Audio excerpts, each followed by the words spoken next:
Alabado sea el nombre de nuestro Señor y Salvador Jesucristo. Damos gracias a Dios una vez más por la oportunidad y el privilegio que nos concede para estar con ustedes ya en esta séptima entrega. Estamos en la recta final de este curso Introducción al Nuevo Testamento, y hoy estaremos trabajando las cartas del apóstol Pablo escritas a los filipenses, también estas cartas pastorales, primera y segunda de Timoteo, la carta a Tito, también el libro de los Hebreos y la carta universal de Santiago.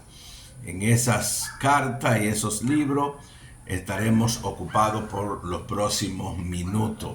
El apóstol Pablo le escribe a esta iglesia de Filipenses hay un verso muy especial que se encuentra en el capítulo 1, versículo 21 de Filipenses.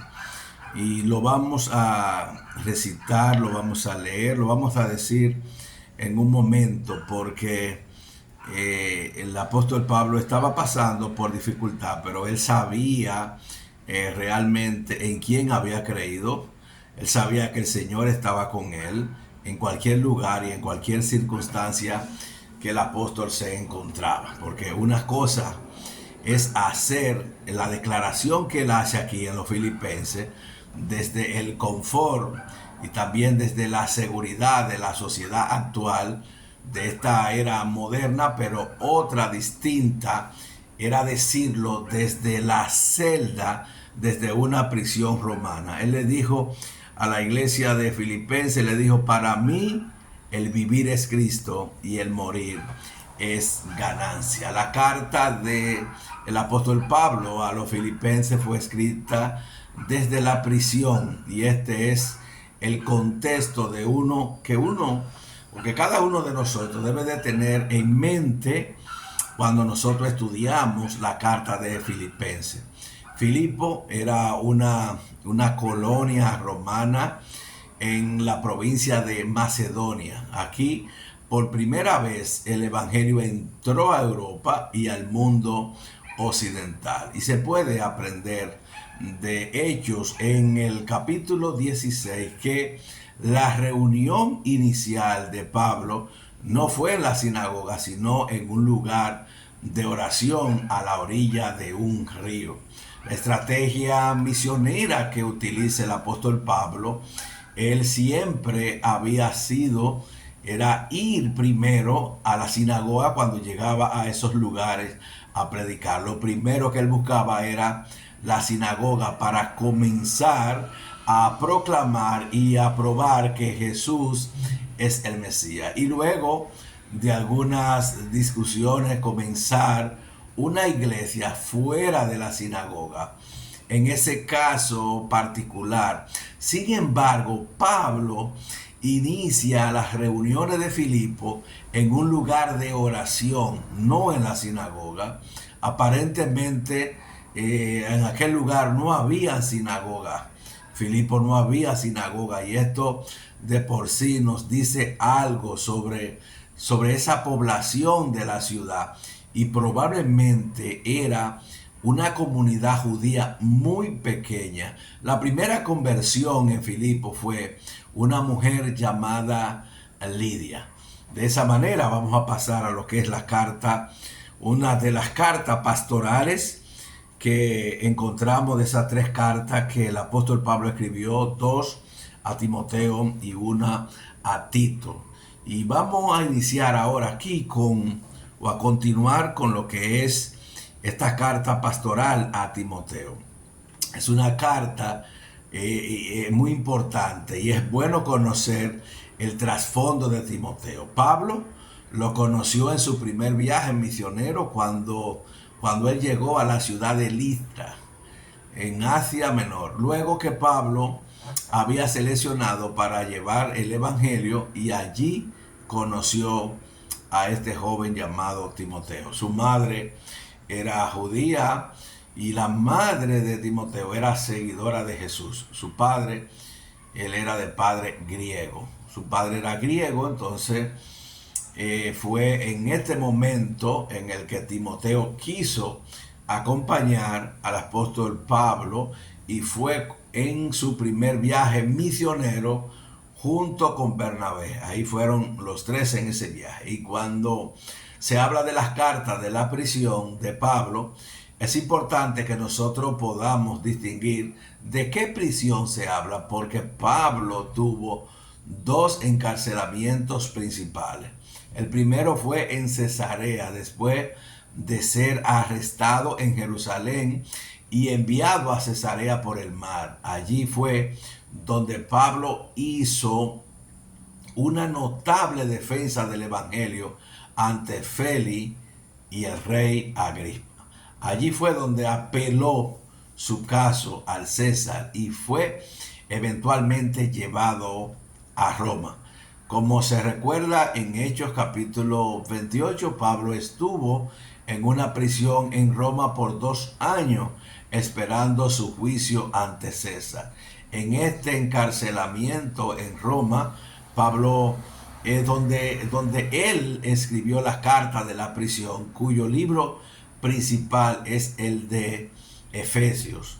Aun cuando Pablo estaba bajo el arresto domiciliario, él disfrutó de algunas libertades, pero también él desarrolló una importante influencia.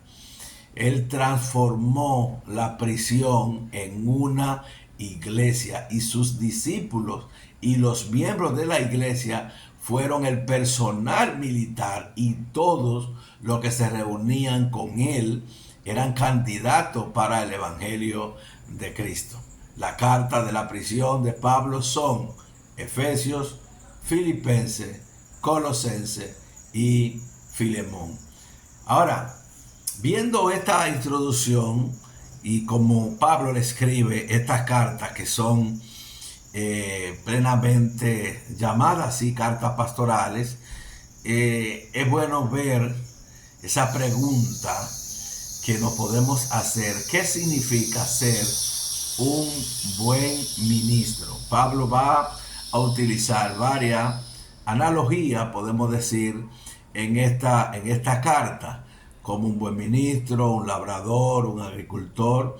Él va a utilizar un atleta también. Entonces, ¿qué significa ser un buen ministro? Sería la pregunta aquí, porque el ministerio actual está bajo ataque. Hay muchas personas actualmente que han desertado del servicio a Dios y que mal han representado al ministerio. Es muy importante recuperar la dignidad y el honor de lo que significa ser un ministro del Evangelio de Cristo. El Espíritu lo dice claramente en el capítulo 4, verso 1, según la Nueva Versión Internacional. Dice: en los últimos tiempos, algunos abandonarán la fe para seguir a inspiraciones engañosas y doctrinas diabólicas. Y estos son los falsos maestros de falsas doctrinas, que son doctrinas de demonio. Por lo cual Pablo, él estaba preocupado y él identifica algunos de los componentes que existen en estos tipos de enseñanza.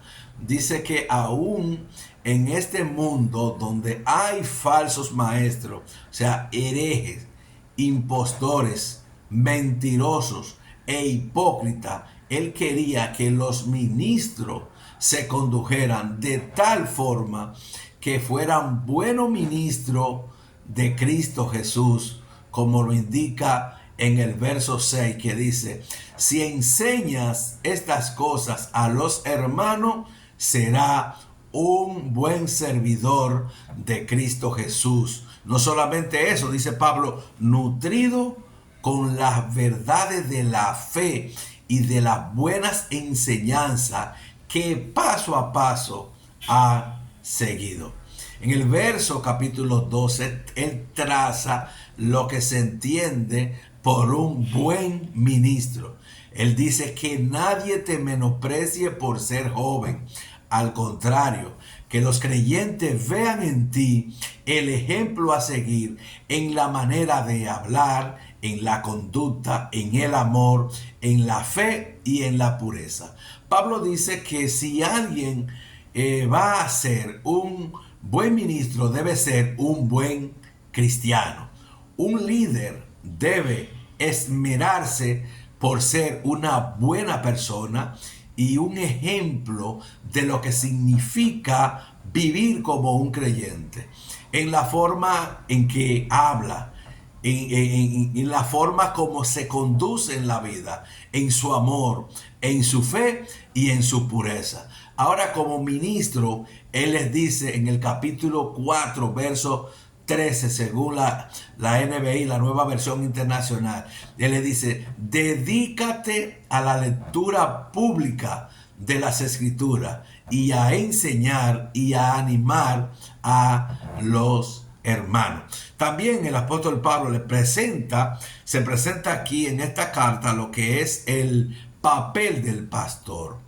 En el segundo capítulo, o en el segundo capítulo de segunda de Timoteo, el apóstol empieza a desplegar lo que es el papel del pastor en la iglesia. Dice, y haciendo esto, el ejemplo es que explora 4 aspectos de la vida del ministro. El primero trata sobre la ética en el ministerio, la ética del ministro. La ética en el ministerio, pero específicamente la ética del ministro. Todas las carreras, las profesiones tienen su código de ética, pero también nosotros como buenos ministros también debemos de tener una buena ética de trabajo como ministro. Dice él que si uno ve o si uno va a ser un ministro eficaz, debe tener una ética correcta. Él define lo que quiere decir por un buen trabajo ético en los versos que vamos a ver a continuación. Pero él comparte también nuestro sufrimiento como buen soldado de Cristo Jesús.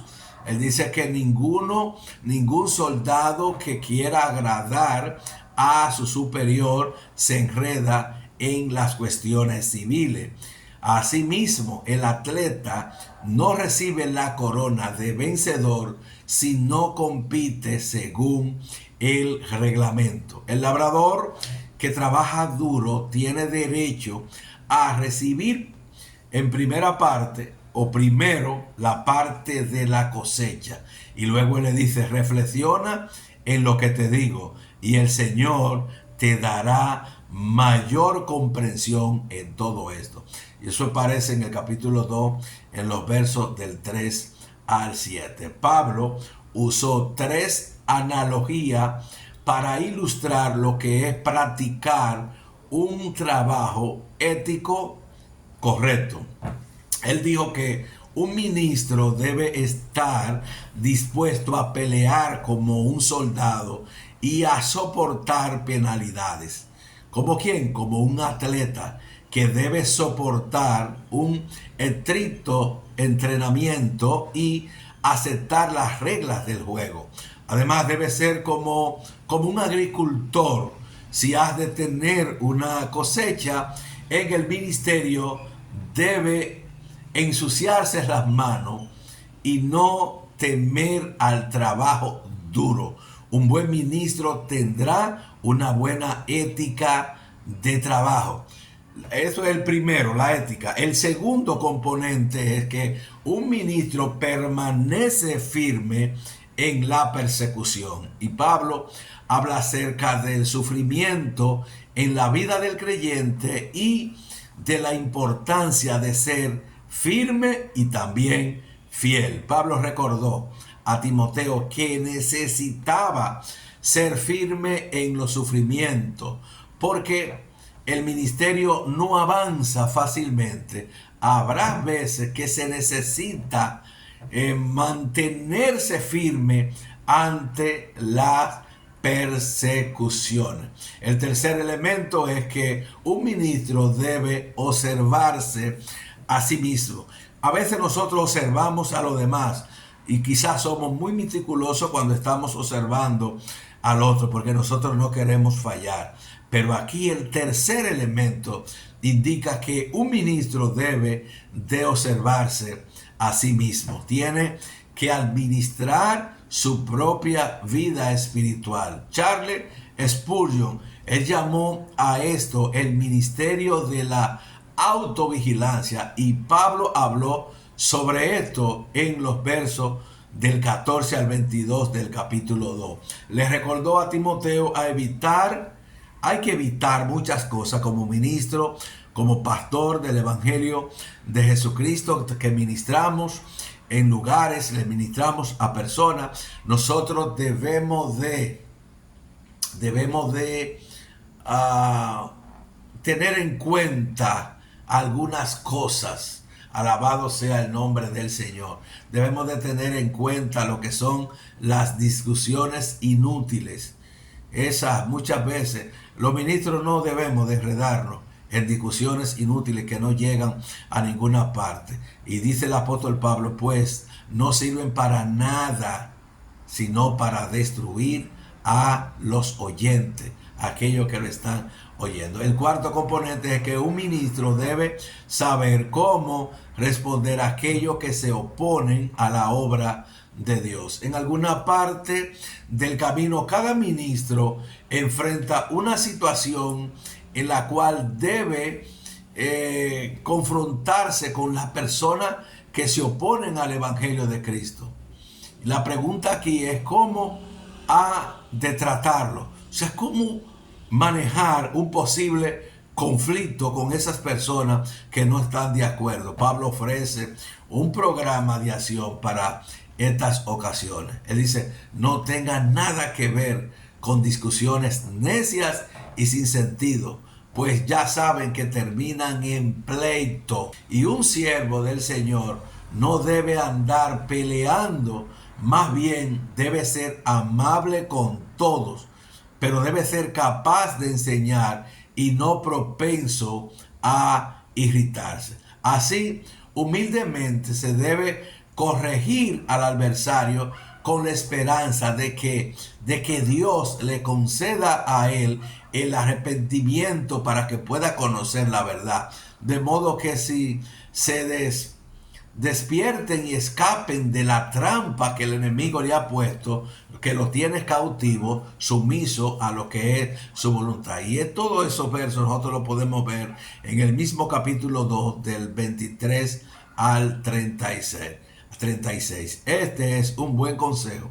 A veces un ministro será cuestionado y probablemente no tendrá la respuesta o necesitará encontrar la respuesta más sencilla posible. La razón para esto es que algunas personas tratarán de entablar un conflicto. Ellos no están interesados en aprender o ganar conocimiento. Así que Pablo recomienda evitarlo y evitar todo lo que va a llevar a una discusión. Capítulo segunda de Timoteo, Pablo sigue hablando, nos sigue presentando un elemento del ministro que es capaz de moverse de una zona de comodidad y empujarlo a un lugar poco cómodo. Pero esto es algo que a veces viene con el territorio, es decir, Jesús puede llamarlo a sufrir. En el ministerio no todo es gozo, en el ministerio también hay sufrimiento. Podría ser un sufrimiento o molestia apacible, una oposición, un desafío, una dificultad, largas horas de trabajo. Todo eso nosotros lo encontramos en el ministerio después que el Señor nos llamó a su santo ministerio. Y podría ser sufrimiento severo como el encarcelamiento de Pablo, como algunos creyentes alrededor del mundo, que ellos son perseguidos y encarcelados por el gobierno. Ellos son también oprimidos, son opresivos, sí, esa es la palabra hoy, por la causa de Cristo lo oprimen, y a veces hay un sufrimiento que se da por ser fiel al llamado de Cristo y al ministerio del Evangelio. ¿Cómo trata la pregunta aquí un ministro con el sufrimiento cuando éste aparece? Pablo da una advertencia en el capítulo 2, verso 1. Fortalécete por la gracia que tenemos en Cristo Jesús. La epístola generales, la epístola católica o las encíclicas del Nuevo Testamento son los mismos documentos. Las epístolas generales consisten de 8 libros del Nuevo Testamento. Ahí están Hebreos, Santiago, primera y segunda de Pedro, primera, segunda y tercera de Juan, y también está Judas. Y al final de este estudio solo queda el libro de Apocalipsis. Santiago, la carta de Santiago, podemos observar su paternidad literaria. En este libro el autor se identifica como Santiago en la primera palabra de su epístola. Esto ciertamente ayuda, pero todavía debemos preguntarnos si queremos saber a quién le pertenece la paternidad literaria de Santiago. ¿De qué Santiago se está hablando? Porque hay muchas personas que son llamados Santiago en el Nuevo Testamento, así como habían algunos que eran llamados Juan, algunas mujeres que eran llamadas María. Por lo tanto, se debe analizar las posibilidades. Fue Santiago, pero ¿cuál de los Santiago? De los Santiago. Una persona llamada Santiago en el Nuevo Testamento es Santiago, el padre de Judas, no Iscariote. Otro es Santiago, el hijo de Zebedeo, el hermano de Juan, uno de los 12 discípulos originales. Todavía se identifica un tercer Santiago en el Nuevo Testamento, y es Santiago, el hijo de Alfeo, otro discípulo de Jesús. Y finalmente está Santiago, el medio hermano del Señor. Ojo, a este es que se le atribuye la paternidad literaria de Santiago al medio hermano o al hermano de Jesús. Cuando el autor habla de varias personas llamadas Santiago en el Nuevo Testamento, lo hace desde la lectura de las versiones inglesas de la Biblia. Las versiones inglesas, el nombre hebreo es Jacobo, transliterado en el original del griego y también en la versión española. Es traducido como Santiago. La versión latina del hebreo lo traduce como Jacobo, y en las versiones inglesas Santiago se describe como James o James. Gloria sea el nombre del Señor. Aun cuando no se sabe tanto de Santiago como de otras personalidades como Pedro, Santiago, se pinta como una persona muy notable. En Gálatas 1, él es de hecho explícitamente llamado el hermano del Señor. Y en Gálatas 2, Pablo le alaba en la forma singular, refiriéndose a él como uno de los pilares de la temprana iglesia cristiana. Las epístolas generales a menudo son conocidas como las epístolas católicas, entendida la palabra católica por su sentido de universal, escrita en minúscula y sin ninguna referencia al cuerpo religioso organizado que usted y yo conocemos. Es apropiado, aunque no común entre las iglesias protestantes, usar la palabra católica. En este sentido, usamos universal. Por ejemplo, el credo de los apóstoles declara: yo creo en la Santa Iglesia Católica, entendiendo el cuerpo universal de Cristo, no la Iglesia Católica Romana. Ahora Pablo menciona la fuente que hay en el gozo del cristiano. Esta habla de esta maravillosa gracia del Señor Jesús y delinea una imagen de la vida cristiana. En los capítulos 3, verso 3, él dice que estos creyentes en sus vidas anteriores, ellos fueron, oiga bien la palabra, necios, pero también desobedientes. Él dice que estaban descarriados y eran esclavos de todo género de pasiones y placeres. Vivían en la malicia y en la envidia. Las cosas que han cambiado actualmente. Pero los creyentes no deben olvidar lo que una vez fueron antes de llegar a Cristo. Aún hoy, para algunos, es fácil, profesando ser cristiano, juzgar, criticar y considerarse superiores a otros.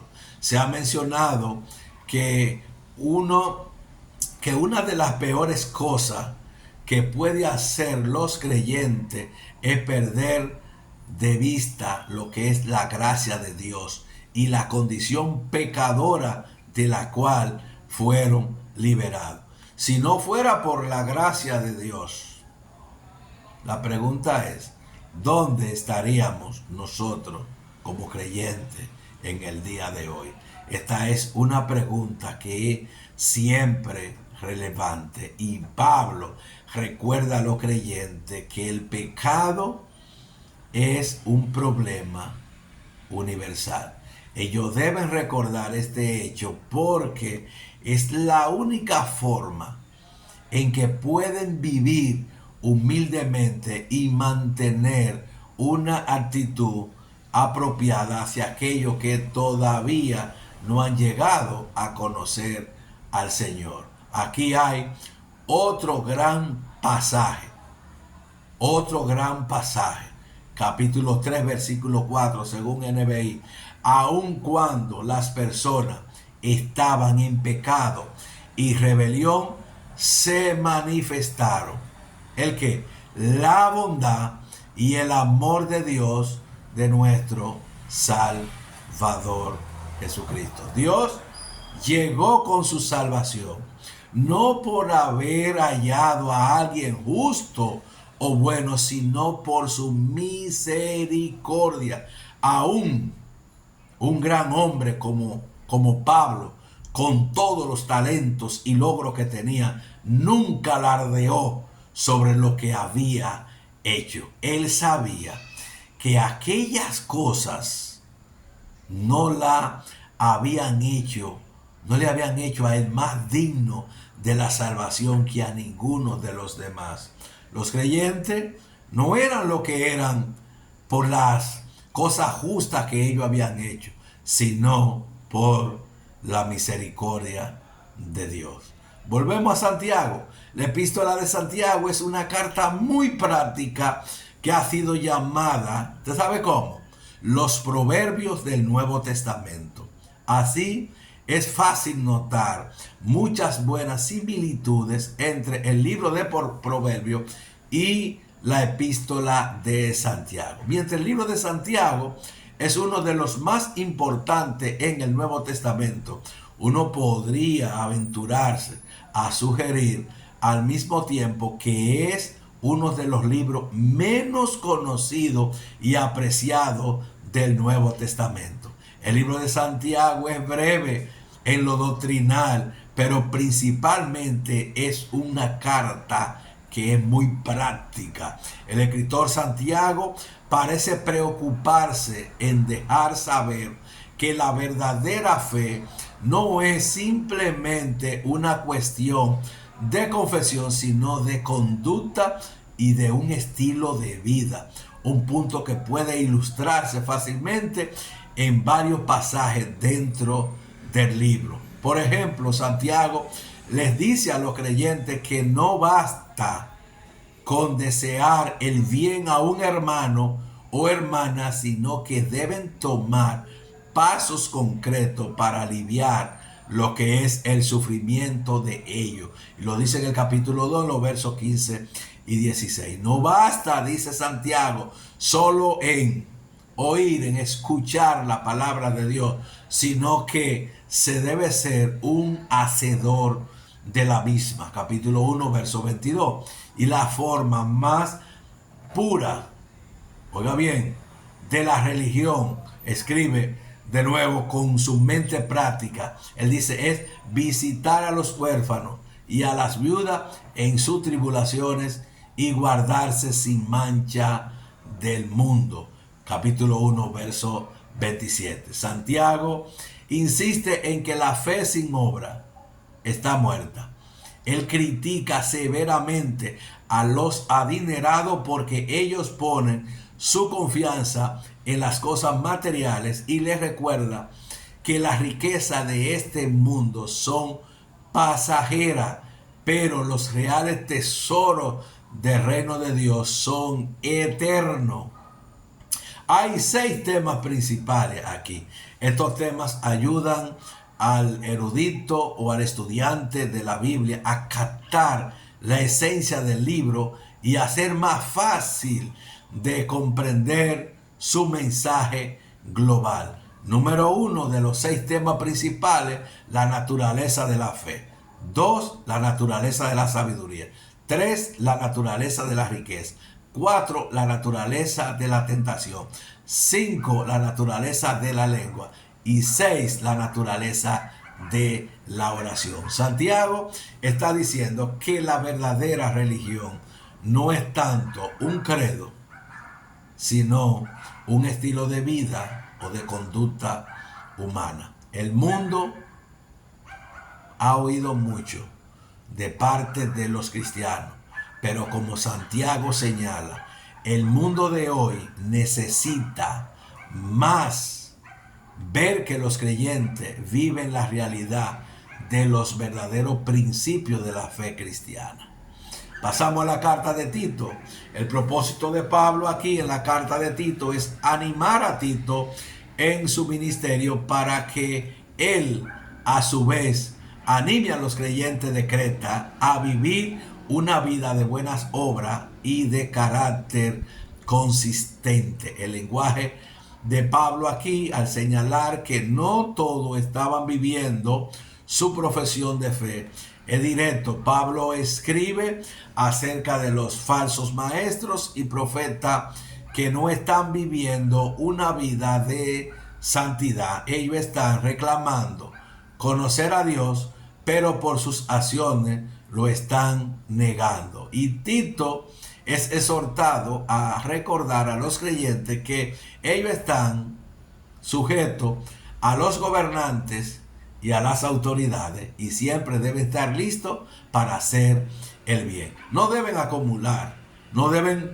calumniar, mejor dicho, a nadie, sino a vivir en paz, con consideración, mostrando humildemente hacia todos los hombres. Y eso lo encontramos en Tito capítulo 3, versos 1 y 2. Los cristianos siempre deben ser cuidadosos de hacer buenas obras. Capítulo 3, verso 8. Finalmente, Pablo hace ver que vivir de esta forma es necesario para un ministerio fructífero. Los creyentes deben aprender el ocuparse en buenas obras en los casos de necesidad, para que no sean sin fruto. Capítulo 3, verso 14. Dice que las buenas obras para Pablo no eran solamente la benevolencia y el ministerio del cuidado, sino también el aprender a vivir y ser miembro responsable de la sociedad. Muchas gracias, bendiciones, que el Señor les siga bendiciendo mucho más. De esta manera concluimos en esta 7ª entrega y ya para la próxima semana culminamos este curso de introducción al Nuevo Testamento con 1 y 2 de Pedro, 1, 2, 3 de Juan y con el Apocalipsis. Bendiciones y shalom.